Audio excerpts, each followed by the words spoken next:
everyone, and welcome to Dream Leapers Inspiration. I'm your host, Harriet Cole.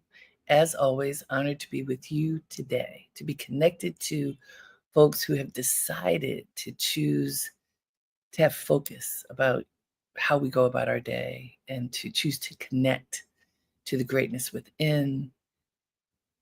It's so important to do that. And I find it incredibly helpful to do it in community with other people. Of course, it's important to do it for yourself. It's very important to make the effort to go inside and access your inner strength. And we know it's important to connect to humanity. And so I appreciate the time that we have together to do that. And this month in particular is a time that I thought it was important to be in alignment with one of the things that people focus on, and it's National Suicide Prevention Month, Suicide Awareness Month. And that's a heavy topic, I know.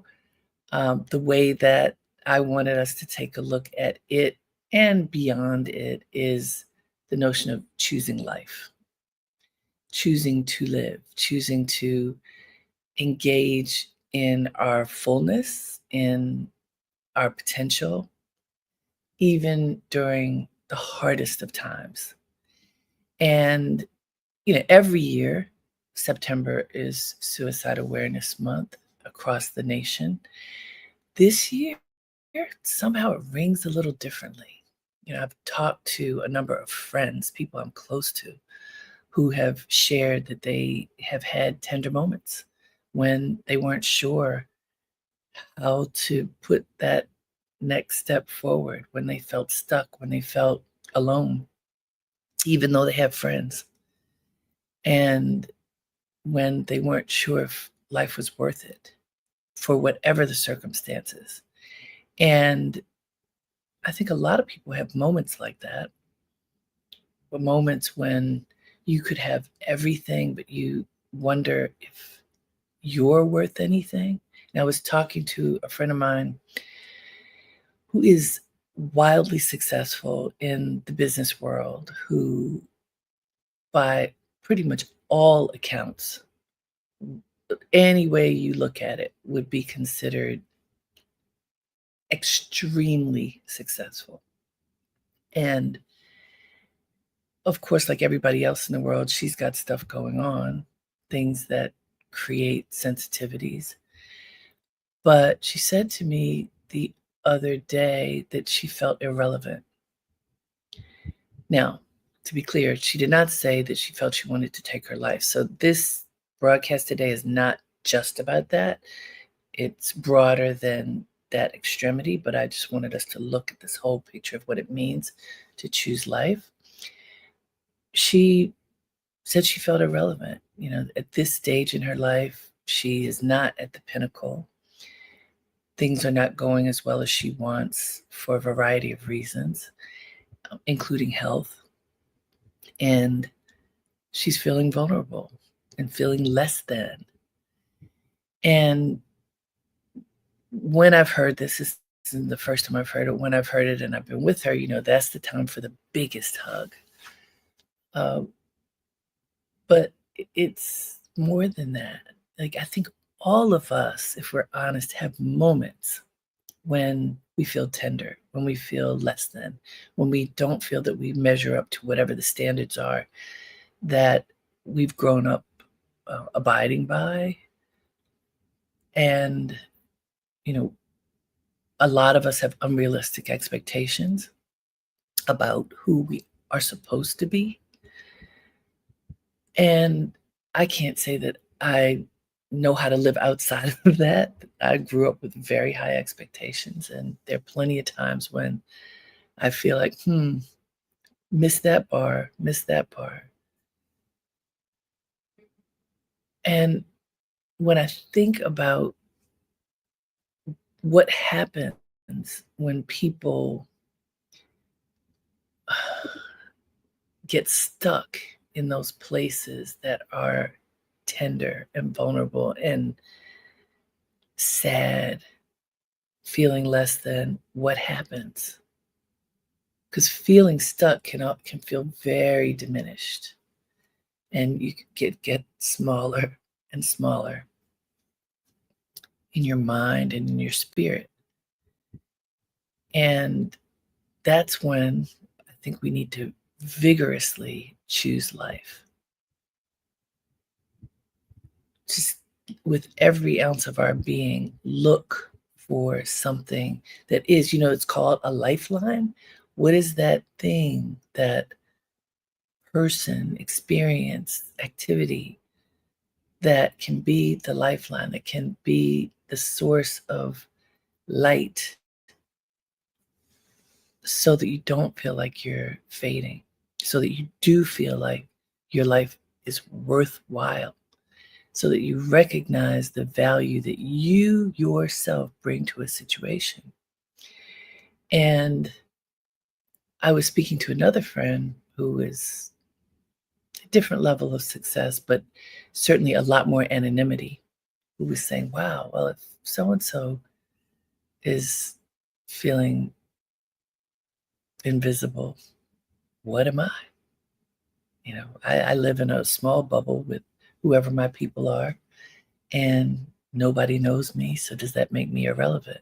Well, in the world in which we live today, where how many clicks, how many likes, how many friends you have, everybody can see, and that presumably determines your value, it can be really, really difficult to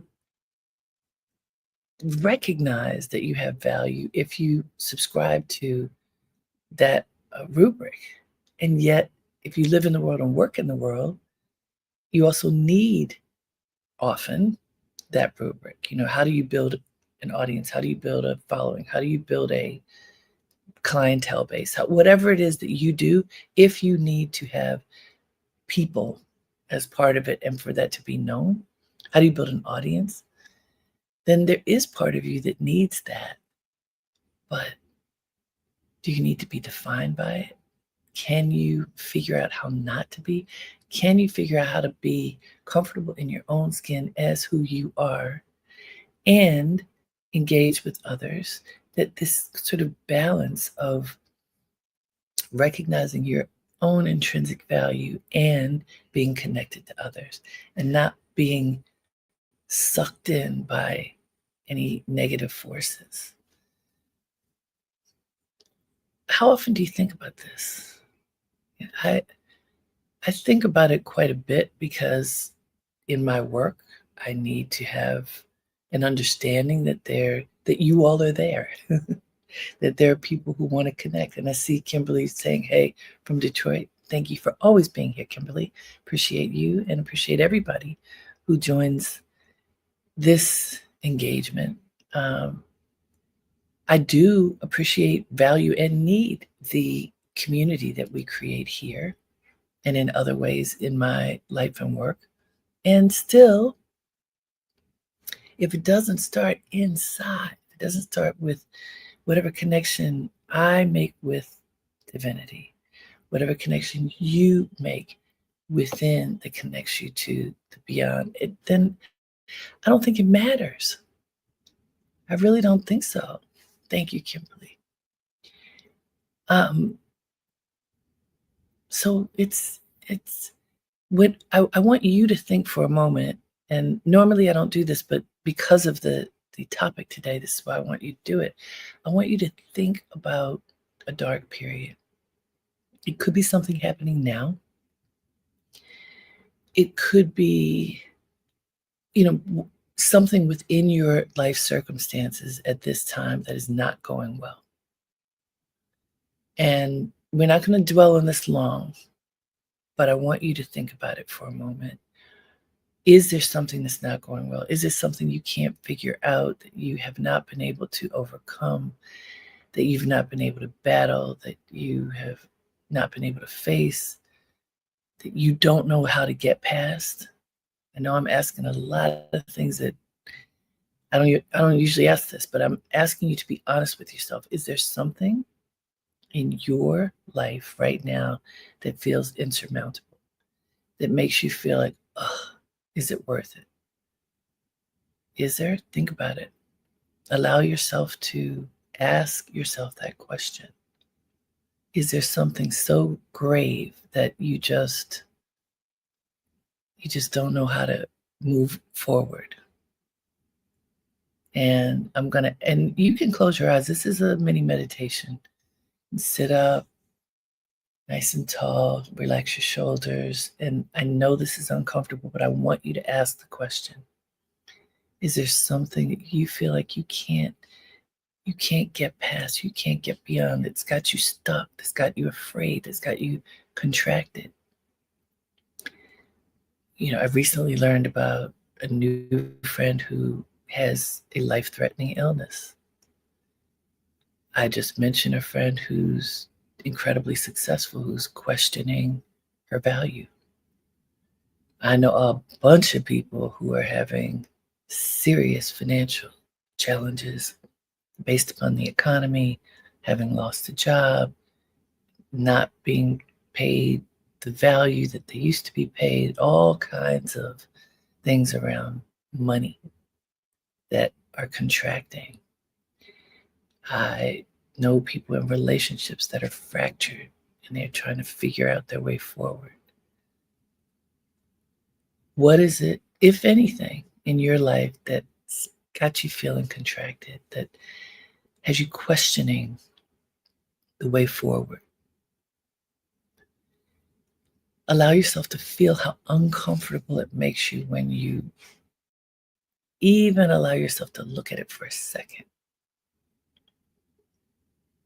But look at it anyway. Face it. What is it? Maybe it's more than one thing. What is crippling you? What is hurting you? What is putting you in quicksand? What is making you hide your head? And if it's nothing, God bless you. But for most people, there's something. And so I want you to take a deep breath in and allow yourself to fill your being with light. And as you release that breath, invite whatever that tension is to go. So, cleansing breath in, breathe in light into all of the spaces that are uncomfortable, that feel dark right now. Breathe light into that. And exhale, letting go any negativity that's in your being. And one more deep cleansing breath in, breathing light into every facet of your being that is in pain. And exhaling any darkness that remains. And then just breathe regularly, naturally. And as you sit with your eyes closed, I want you to notice any lightness of feeling within your being. Can you experience any light within your being? You just had 3 simple cleansing breaths, putting light into your body. Do you feel it's still there? Do you see that when you infuse your own self with light, it makes it a little bit easier to face whatever is before you? When you breathe, it's easier to manage whatever is happening in your life than when you hold your breath.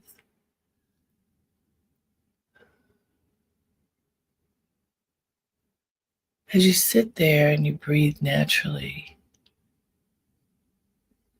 do your best to notice goodness within you and around you. Just something good. Where's the good in the tender moment?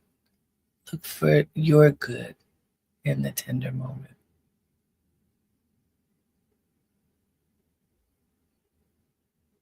Who have you met who made you smile, and have you followed up with that person? What piece of information have you stumbled across that, oh, right, that would be a great thing for me to investigate. What invitation have you received that might open a door to something good in your life, but you haven't taken a moment to respond yet? What is right there in front of your face, waiting for you to see it, that may brighten your day? When you choose life, you notice these things. When you choose not to decay in darkness, you notice the good all around you. And right before you open your eyes, I'll ask my producer to pull up the quote, and I'd like to share it with you. I found a really great quote that I think is good for this moment. It says, "When it is darkest, we can see the stars." And that's from the great poet Ralph Waldo Emerson. When it is darkest, we can see the stars. Now, for any of you who live in a place like I live in Manhattan, so even when it's dark, it's not that dark. But when you're in a place where there aren't a lot of lights, it's really dark, and you open your eyes, you usually do see stars, and it's beautiful. It's the twinkles of starlight, just magnificent. Please open your eyes.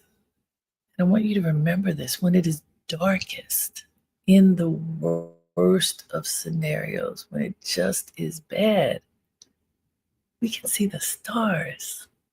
There's goodness right there. There's potential right in front of us. There's light so that we can actually see. The stars guide our steps. When it's pitch black of night and there's not a star around, you can stumble. But when the stars light up that vast cavern of darkness in the sky, we can see. And I'm inviting you to open your eyes in your own life. And what do you see? If you are going to choose life, choose greatness, what do you see? Who are the bright lights in the room? That's what my mother used to say. Look for the bright lights in the room. That's who you want to connect to. That's who is important for you in this moment. Who are those bright lights? Don't go toward the negativity. Don't go toward the person you're trying to convince to like you, to love you, to support you, and that person is not looking at you and not checking for you in any way. Don't go toward that person. That's a waste of energy. Don't try to convince people of your value. You need to support yourself, fortify yourself inside so that you claim your value, but open your eyes to the people who already see you, who already value you. People need to be seen, heard, loved, appreciated. And guess what? There are people out there who feel those ways about us, about you. I'm telling you, I don't think there's a soul on the planet where there's nobody who loves them. Sometimes we may feel alone. We may feel like, oh, there's nobody for me. Maybe that statement, there's nobody for me, maybe what you want from people is not what you can get from those particular people. But that doesn't necessarily mean that people don't love you. It just means, how do they love you? What kind of love can you receive from different people and situations? You know, when you step back and you stay in your own skin and aren't desperately trying to reach out and cling and get from somebody else, then you can see better. Clinginess is not appealing. Desperation is repelling. And when you feel desperate, when you feel clingy, when you feel completely less than, it often doesn't work to phone a friend. I mean, and I say that And what do I mean? Because if you're in a really bad position, you should call someone. But a lot of times, something that people do is to be super clingy, and they often call the same people. Oh, I need this. I can't do that. I feel so bad. I can't get past this. I'm stuck. I'm stuck. I'm stuck. And it's a broken record. For those of you who know records, it's a broken record. It's stuck on a place in that record, a place in your life. Well, when you're stuck in that place and you don't and you keep doing the same thing, you are going to repel the people that you try to do that with because they can't help you. Even no matter how much they love you, they probably can't help you. And so that's when a couple of things. If you really need help, you get professional help. You can dial 911 and talk to somebody right away. And maybe my producer can find the National Suicide Prevention Line. We should put that in the chat. But we also need to stop asking people for things that they can't do for us.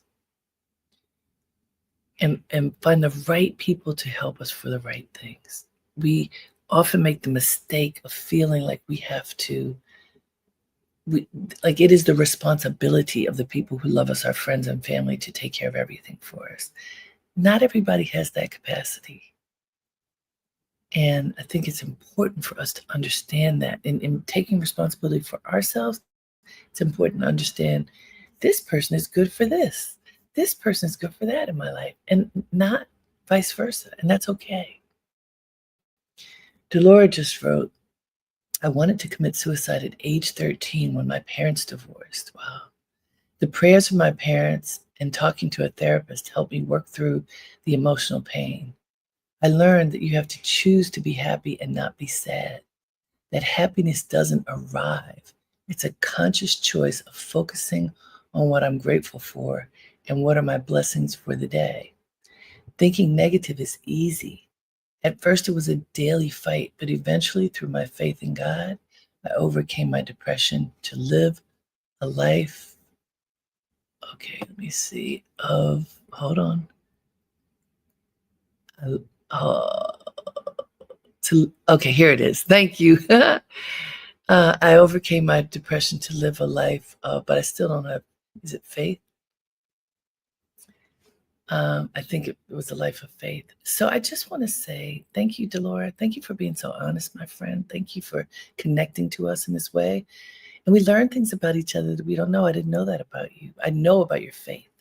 I didn't know about your thought of suicide. But what I have come to know, just like you sharing this now, Delora, there are so many people in our lives, people we feel close to, people we love, and we don't know. Many, many, many people have contemplated ending their life because they didn't think there was a way forward, because they felt lost. In your case, you were still a child. But, oh, here it is, the continuation. Let me read the rest of that sentence. At first, it was a daily fight, but eventually, through my faith in God, I overcame my depression to live a life of faith and gratefulness, even in the midst of problems. I have found the innermost peace. And by the way, everybody, peace is not something you check off the box and you have it forever. It's like a muscle that you have to constantly develop and strengthen. Peace is active. It doesn't sound like it, but my experience of peace is that it's active. It takes intention and it takes action in order to get to peace, because it's not just you, it's the environment in which you find yourself. This is so important. I hope you all are taking this seriously. I mean, I'm not doing a show of hands, but if I did ask you, have you ever considered that your life wasn't worth it? Many people, if not most, if they were honest, would say yes. And you'd be amazed at who says yes. People who seem to have it all. people who have reached a place where everybody else would say, wow, I'm astonished, I'm amazed. Good for you, bravo. It's all relative. We all have tender moments. And it's good to acknowledge that we have them and also not to wallow in them, not to allow them to take us down. For anyone who may be feeling vulnerable in that way, the lifeline that is available, the 988 lifeline, is available 24/7, 365 days a year. That means every minute of every day. You can dial 988. It's not 911. You dial 988 on your phone, and someone will talk to you and listen to you, hear you, and help you. And why that's helpful, family, is I mentioned earlier about calling your friends. And I really mean this. Our friends may love us, but if they're not trained in how to help people in these extremely tender moments, they may say something that doesn't help. They may help to create new scars that they didn't mean to. Also, it puts a burden on them that is bigger than they can handle. As much as you love your friends, you may not be able to find the right thing to say to them. You know, get the help that will help you. Don't put it on your friends to be responsible for your happiness or your health. You can include them, but if you really need help, please get it. And also, as a friend, check in with your loved ones. How are you doing for real? Don't just, how are you doing? But ask and mean it and listen. And offer what you can. I want to say, don't give people advice that you don't know to give. You are not an expert. Most of us are not experts on mental health. So don't try to be an expert. Be a friend. I love you and I support you any way that I can. I'm here for you in whatever ways I can be here for you. And also, I have to have boundaries. Because as a friend, I've talked to another friend who's really being there so strongly for someone who is going through a very tender time. And that role can be like caregiver. Caregivers often have some of the biggest health challenges because they're focusing all of their efforts outward toward the person or persons they've agreed to help. Watch out for yourself. Choose life for you as you are helping someone else. Do you hear this? Choose your own life. Choose how can you throw yourself a lifeline. I'm curious now for anybody who wants to, if you want to come on and talk with me now, you can. You can go online to harrietcole.com/inspiration and we can bring you on a platform. Or just if you write in the chat box, how are you feeling in exploring this topic, which is very tender. It's like pulling the veil off for all of us. And what do you see inside? I invited all of you to really look at what may be bothering you, what maybe has you stuck, what maybe has you feeling less than.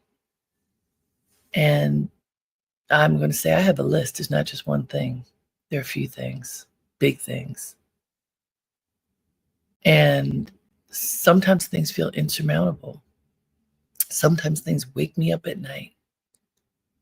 And when that happens, I realize generally I haven't been as disciplined about my spiritual practices as I should have been, because that helps a lot to fortify my life, no matter what is going on. Sometimes busy gets in the way of discipline. I don't know if that happens for you, but it happens a lot for me. So I'm just curious, how are you all feeling? How are you feeling now? We're about to close, but you don't have to tell me. Just tell yourself. How are you feeling? Check in with you. Write it down. This is a good time to journal. And then get the support you need. Sometimes the support is just you taking steps to address what you were not facing. Sometimes it's calling 988. Sometimes it's going out for a walk, meditating, doing what's on your to-do list that you haven't done. I just say to you, choose life. In the darkest of moments, that's when we see the stars. Don't forget that the stars are there. The light is there. The light of God is there, outside and within. So I offer you all the love and light that I have to your greatness. No matter what's happening with you, know that you are great. Even if you don't feel it, others see it. Allow yourself to believe that you're great. Allow yourself to take the actions you need to take to make your life better. Accept yourself for who you are. Be happy about who you are today, and then do whatever the work is to become who you want to be tomorrow. Thank you for being here with me. Write in that journal. Choose life today and always. Until next time, have a great day and make it count. Namaste.